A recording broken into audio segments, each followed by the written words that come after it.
Jangan lupa subscribe, like, komen, dan share YouTube TVRI Bengkulu. Dan nyalakan loncengnya ya. Terima kasih Anda masih bersama kami di Beranda TVRI Bengkulu, masih dengan tema yang sama, daur ulang sampah untuk lingkungan yang sehat. Tadi Ibu Christine juga menjelaskan bahwa kalau kita pengen mengedukasi kepada masyarakat terkait dengan pemilahan sampah, dari diri kita sendiri dulu ya Bu ya yang melakukannya seperti itu. Karena sampah yang sudah digabung-gabungkan itu selain tidak enak dipandang, juga menimbulkan aroma yang tidak sedap tentunya. Nah, ini untuk cara membuat pupuk dari sampah rumah tangga seperti apa Ibu Widya? Kalau membuat pupuk dari sampah rumah tangga itu ada berbagai macam cara. Ada yang pakai sistem direndam, ada yang pakai ember tumpuk, ada yang pakai banana circle, ada yang pakai lubang biopori. Jadi kalau untuk sementara waktu ini yang kami berikan edukasi kepada warga adalah menggunakan ember tumpuk. Ember tumpuk itu untuk wilayah yang sekarang ini kan banyak perumahan-perumahan yang lahannya sempit. Jadi kita siapkan ember tumpuk. Ember tumpuk itu tidak harus dibeli. Jadi bisa bekas ember cat, bisa bekas galon gitu kan. Jadi ember tumpuk itu seperti kayak panci yang ada kukusan gitu. Jadi sampahnya nanti dimasukkan ke dalam ember tumpuk tersebut. Nanti kita siram dengan ekoenzim. Ekoenzim itu pun dari sampah. Dari sampah kulit buah segar. Jadi kita siramkan ke dalam ember tumpuk tersebut supaya lebih cepat terurai dan tidak bau. Nanti kan lama-kelamaan dia akan membusuk turun jadi lindi. Lindinya yang menjadi POC. Jadi semua sampah dari dapur, dari halaman itu bisa kita masukkan ke dalam ember tumpuk. Tapi kalau seandainya warga masih memiliki lahan yang luas, bisa buat kayak banana circle atau lubang biopori, atau kita gali lubang. Sampah-sampah tersebut kita masukkan ke dalam lubang. Nanti jadi kompos padat. Kalau untuk yang organiknya seperti itu kurang lebih.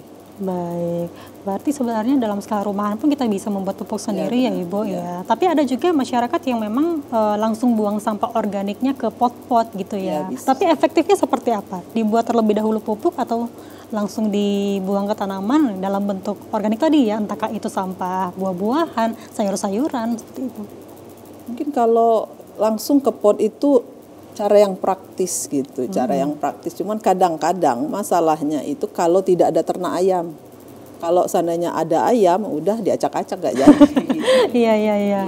Jadi lebih baik kita olah. Jadi supaya hasil atau khasiat dari pupuk tersebut lebih baik lagi gitu. Ini semua jenis sampah organik atau apakah termasuk juga ya kan ada yang juga yang sering pelihara kucing ya dan juga anjing, itu kan katanya pupnya itu juga bisa jadi pupuk, itu benar atau tidak? Kalau Ibu Christine sendiri melihat pandangannya. Sebenarnya bisa kalau emang mengelola, cuman kita perlu khusus ya, karena itu kan pupnya ternak itu kan termasuk ayam gitu ya. Ini kalau yang untuk kucing dengan ini ada takutnya kalau ada sesuatu di situ. Tapi kalau seperti kambing, sapi itu kan memang beda. Makanannya juga beda. Padahal makanannya itu rumput ya. Tapi kalau yang anjing dan kucing itu kan sebenarnya ternak yang kita pelihara di pekarangan rumah. Tapi kalau yang untuk itu selama ini kita belum mengolah yang itu. Tapi justru kalau yang punya piara kucing, biasanya kan itu kucing itu kalau kencing sembarangan tuh. Nah, jadi kita semprot aja pakai ekoenzim, jadi mengulangi bau aroma tadi gitu.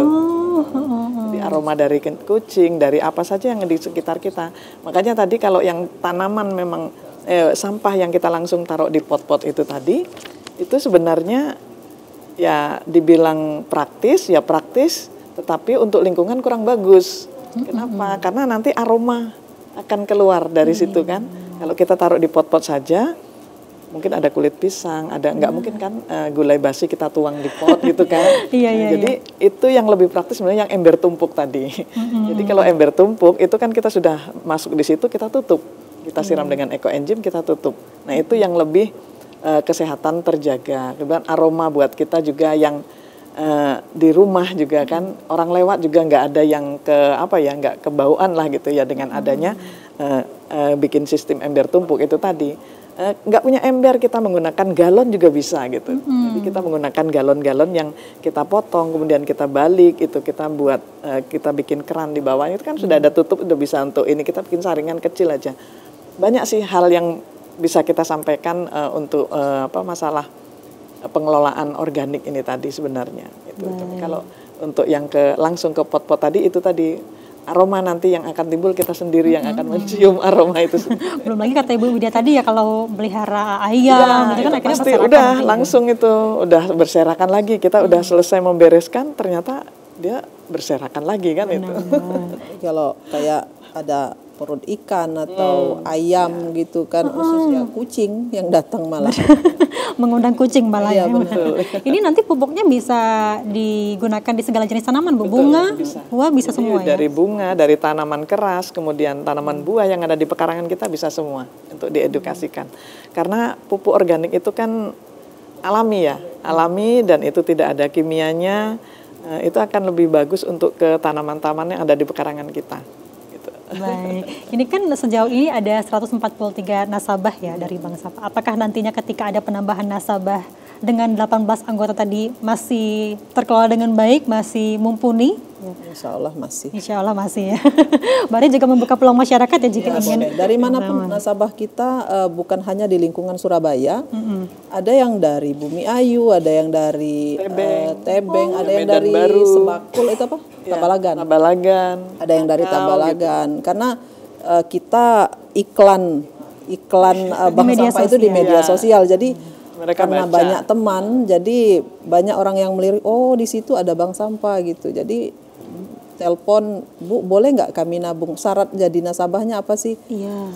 Syaratnya hanya bawa sampah yang terpilah aja ke sini, nggak ada harus bawa KTP, nggak. Jadi sampah dipilah di rumah, silakan bawa ke bank sampah, nanti kami catat. Gitu. Baik, berarti nasabahnya ini bukan cuma dari Kelurahan Surabaya saja ya? Dari masyarakat seluruh Kota Bengkulu pun bisa sebenarnya. Ya, bisa. Baik, sejauh ini untuk dukungan dari pemerintah sendiri seperti apa, Bu? Mungkin dukungan dari bentuk dana misalnya, alat-alat atau seperti apa? Bukan dalam bentuk semangat, Bu ya. Kalau semangat saya juga bisa nih.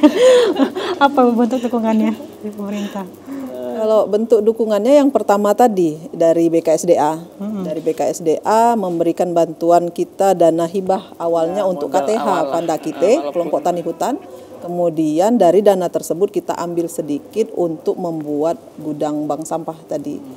Kemudian karena uang itu masih tidak cukup, waktu itu hanya atap sama tiang. Jadi kita ajukan lagi minta bantuan kepada ada Pak Dewan kelurahan, kemudian diarahkan ke Basnas Kota. Jadi kita dapatlah lantai sama dinding sama lantai ya. Dinding sama lantai saat itu. Terus ada reses waktu itu Ibu Dewan Provinsi, Ibu Ratna, kita minta bantuan untuk tempat pemilahan sampah. Tempat pemilahan.